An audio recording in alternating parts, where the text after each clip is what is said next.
Bismillahirrahmanirrahim. Assalamualaikum warahmatullahi wabarakatuh.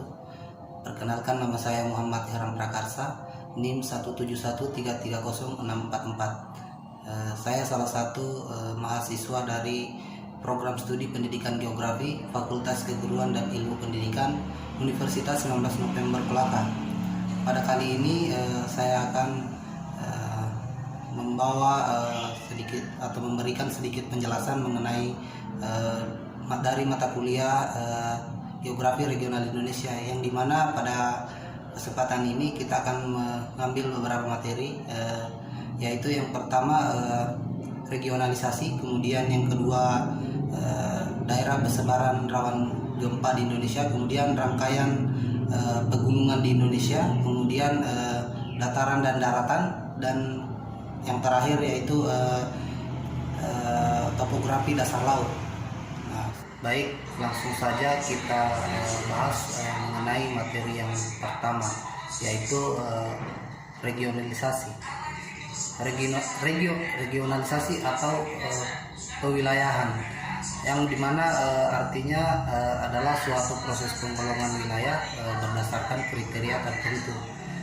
Klasifikasi atau penggolongan wilayah dapat dilakukan secara formal maupun fungsional. Dalam perencanaan pembangunan pemerintah itu harus memahami kondisi wilayah, karena setiap wilayah ini memiliki kondisi yang berbeda-beda. Kemudian adapun penggolongan wilayah secara garis besar ada beberapa.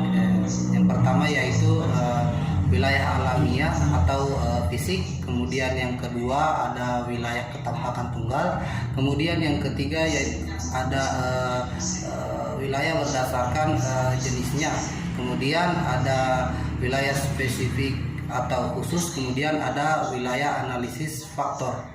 Lanjut, kita beralih pada materi yang kedua, yaitu rangkaian bentuk pegunungan di Indonesia. Nah, pegunungan di sini terbentuk pada waktu terjadinya gerak-gerak bumi yang dalam dan luas. Karena itu daerah pegunungan biasanya relatif luas. Secara sederhana dapat kita membedakan pegunungan tua dan pegunungan muda. Pegunungan tua merupakan pegunungan yang relatif rendah dan puncaknya relatif tumpul. Kemudian lerengnya juga landai. Kemudian pegunungan ini dapat kita jumpai seperti pegunungan Skandinavia dan pegunungan Australia yang di bagian timur. Nah, pegunungan ini terbentuk pada zaman primer atau Paleozoikum. Sedangkan pegunungan muda pada umumnya tinggi dan puncaknya yang runcing, dan lerengnya yang relatif curam. Nah, pegunungan adalah daratan atau bukit, daratan yang berbukit-bukit dan bergunung-gunung, sehingga membentuk suatu rangkaian atau yang sering disebut sirkum. Yang sirkum ini terbagi menjadi dua. Itu yang pertama sirkum Mediterranean. Sirkum Mediterranean ini berawal dari pegunungan Alpen di Eropa, kemudian menyambung ke pegunungan Himalaya di Asia, lalu memasuki Indonesia melalui Pulau Sumatera. Jalur sirkum Mediterranean di Indonesia ini membentang dari Pulau Sumatera, kemudian Jawa, Bali, Nusa Tenggara, dan Maluku. Kemudian yang kedua yaitu sirkum Pasifik. Sirkum Pasifik ini berawal dari pegunungan Andes di Amerika Selatan, lalu bersambung ke pegunungan Rocky di Amerika Utara, lalu ke Jepang, Filipina, kemudian akhirnya sampai ke Indonesia melalui Sulawesi. Lanjut, kita beralih ke materi yang ketiga, yaitu daerah persebaran rawan gempa bumi di Indonesia. Indonesia merupakan daerah pertemuan antara rangkaian sirkum Mediterranean dan sirkum Pasifik.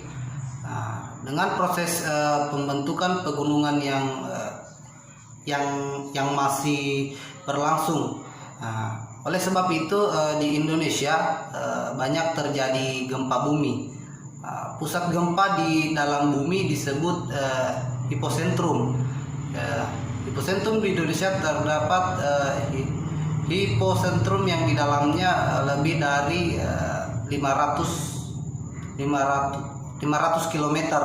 Nah, contohnya di bawah Laut Flores yang dalamnya kira-kira 720 km. Pusat gempa pada permukaan bumi disebut epicentrum. Kerusakan terbesar yang terjadi ini berada di daerah epicentrum. Nah, biasanya daerah epicentrum ini di Indonesia banyak terdapat di wilayah dasar laut. Lanjut materi yang keempat, yaitu daratan dan dataran. Daratan merupakan suatu bentang lahan yang memiliki topografi atau ketinggian tempat yang beraneka ragam, seperti dataran rendah, dataran tinggi, perbukitan, kemudian pegunungan, dan lain-lain. Sedangkan daratan merupakan suatu bentang lahan yang memiliki batas-batas atau berbatasan langsung dengan wilayah perairan. Kemudian lanjut pada materi yang kelima, yaitu topografi dasar laut.